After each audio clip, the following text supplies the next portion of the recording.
G'day everybody. It's late in the week. Today's Thursday, I think. I'm on leave from work, so I'm a little bit lost on the days, which is a good way to be. So doing something slightly different for this video. I've gone on the hunt for some scaping materials. So instead of actually doing an actual scape, I'm prepping for what I want to do next and looking for some resources that I don't have to pay for. So I've taken the kids and we've gone for a bit of a country trip up through the Tablelands, just above Cairns here, and we've stopped along the way to have a look and see what we can find on the side of the road, in some of the old Cadaghi highway, and also we visited a friend's farm where they've got a few acres, and they've got a creek that runs through the back of their property, and we've gone down in there as well. So we set off, and first of all we stop at the Cadaghi highway, the old Cadaghi highway, and have a look there. Then we drop through a few of the towns on the way. We stop in on Tolga, Atherton and Herberton, and I give you a little bit of a history of those towns, very brief. It's a little bit different to what I have been doing, like I said, but I hope you like it. And it's my first try at doing a sort of a travelling vlog, I guess it is. So it's a little bit awkward in the voice, in the dialogue, but anyway, here it is. Let me know what you think in the comments, if you like it, you don't like it. Just a little bit about my area.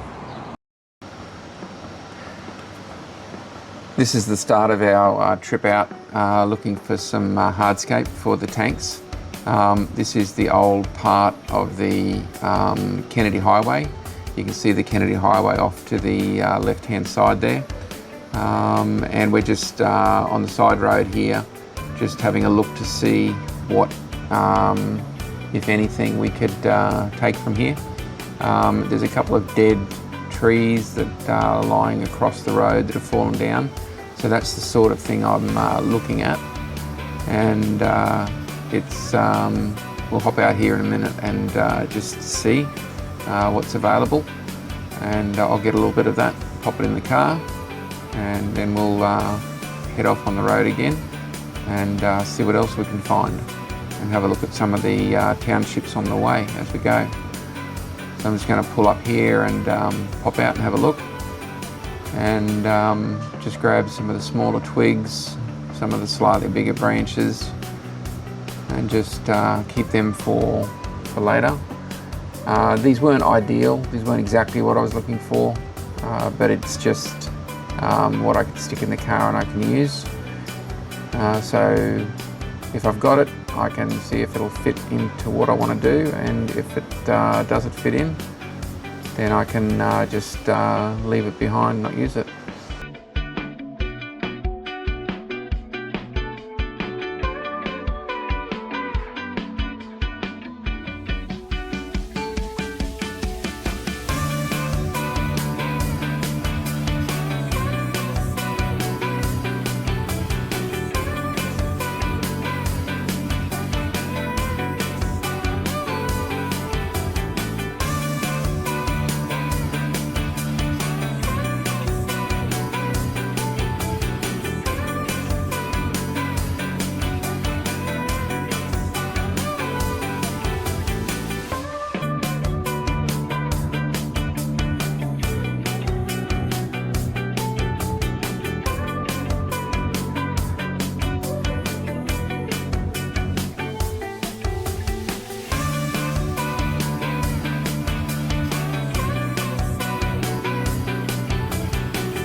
Up here on the Atherton Tablelands near Walkman, this is Mount Emerald Wind Farm. 53 turbines stretch across this ridgeline, generating around 180 megawatts of clean power, enough electricity for roughly 75,000 homes in far north Queensland. The site is about 900 metres above sea level, picked for its strong, consistent wind and the ability to tie straight into the existing power grid. Each turbine is massive, towers and blades reaching up to 150 metres from the ground to the tip, with the blade over 50 metres long sweeping through the sky. All up, this wind farm produces somewhere around 500 gigawatt hours of renewable energy every year, helping cut a huge amount of carbon emissions over its life. When it came online in 2018, it was Queensland's largest wind farm, and it's now a key part of the state's push towards more renewable energy in the mix.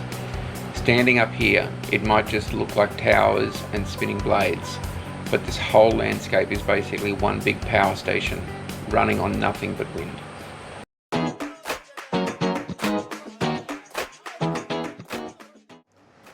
This is Tolga, a small rural town on the Atherton Tablelands, about 8 kilometres north of Atherton. The name Tolga is thought to come from an Aboriginal word for red mud, and it sits on rich red volcanic soil that helps drive the local farming industry. Tolga has a strong World War II history, with the old Rocky Creek Hospital and Memorial Park just up the road. And as you leave town towards Atherton, you roll straight into beautiful Rainforest Canopy Drive along the Kennedy Highway, a classic Atherton Tablelands stretch of road with trees closing in overhead and glimpses of the hills all around.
This is Atherton, the main centre of the Atherton Tablelands, about an hour inland from Cairns and sitting roughly 750 metres above sea level.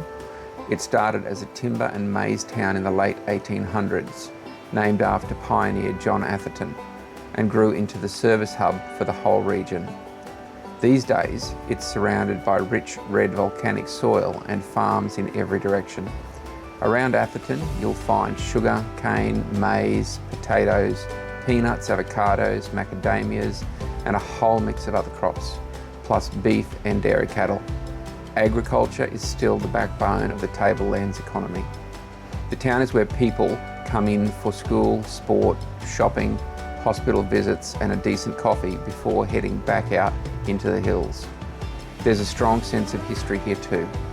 From early farming and Chinese-run maize crops through to World War II, when the Tablelands became a major base and training area for Australian troops.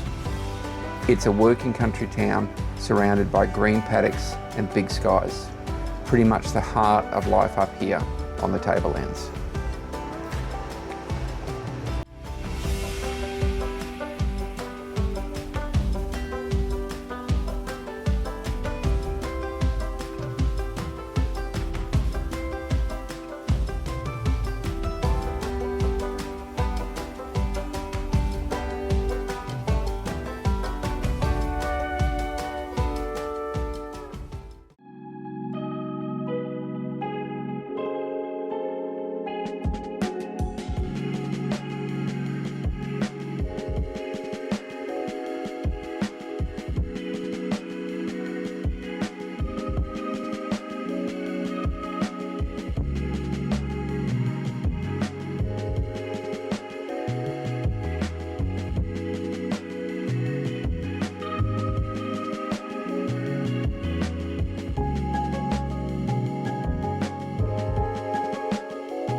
This is Herberton, the oldest town on the Atherton Tablelands, founded in 1880 at the height of the tin mining boom.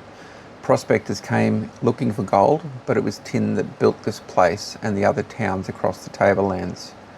Today, at the Herberton Historic Village, you can walk through more than 50 restored buildings laid out like a real mining town.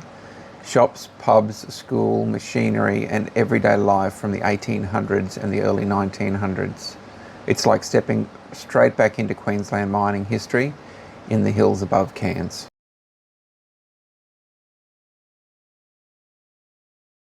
This was a beautiful spot to stop on the motorway as we were driving through the range, and I had a look over the embankment just here where this beautiful creek runs.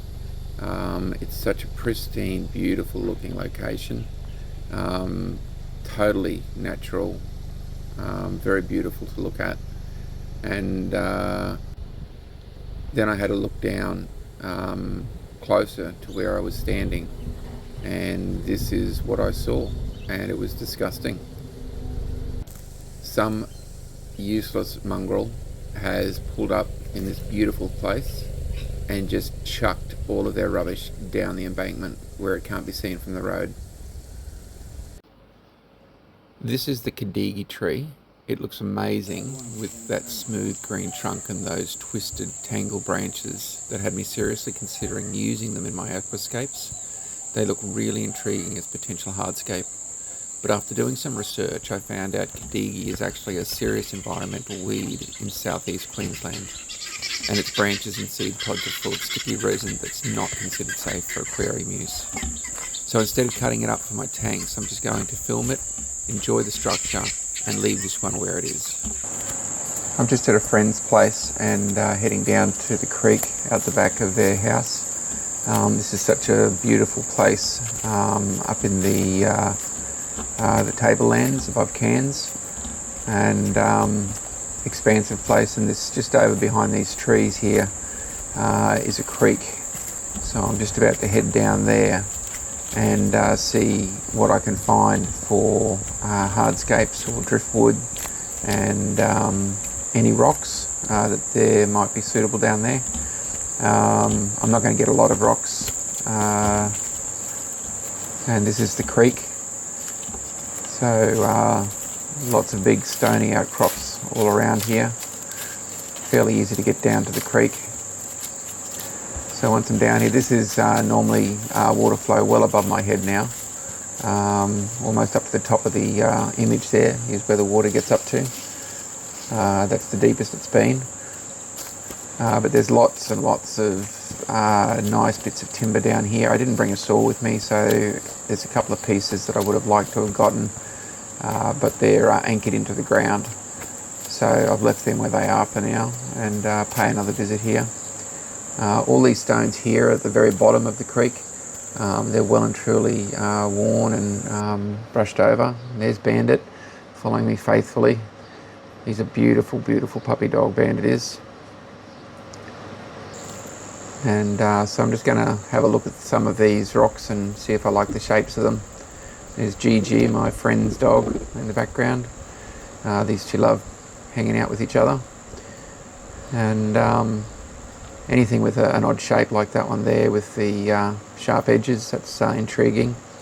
So I don't know if I'll ever use them or if I'm going to use them, but if I take an attraction to them, I'll pop them aside, and one day they'll be there and I'll want to use them. So I'm going to gather up a few of them here, and not too many because I don't have to carry those buckets full of stone back up that hill. That was a fairly decent walk down.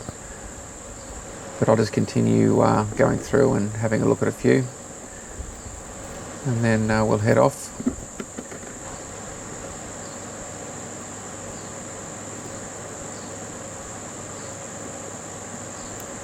So that'll do us for now. Such a beautiful area, just look at that.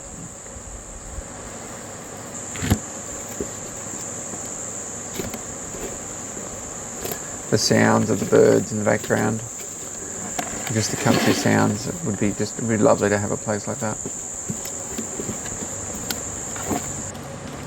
So this is where they swim when the water's up. So like I said, the water gets right up high, up to the top of where this image is. And they swim in here all the time.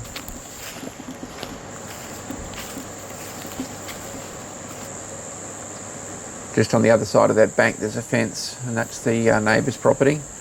And I believe there's some sort of mining rights being acquired for there. And I'm told that they've been given a government grant of $6 million or $8 million, something like that, to explore, to see if they can find rare earth materials. You see the guinea fowl up in the background there. I'm just going to head back up to the car now with these and head home. Bandit's never far behind me.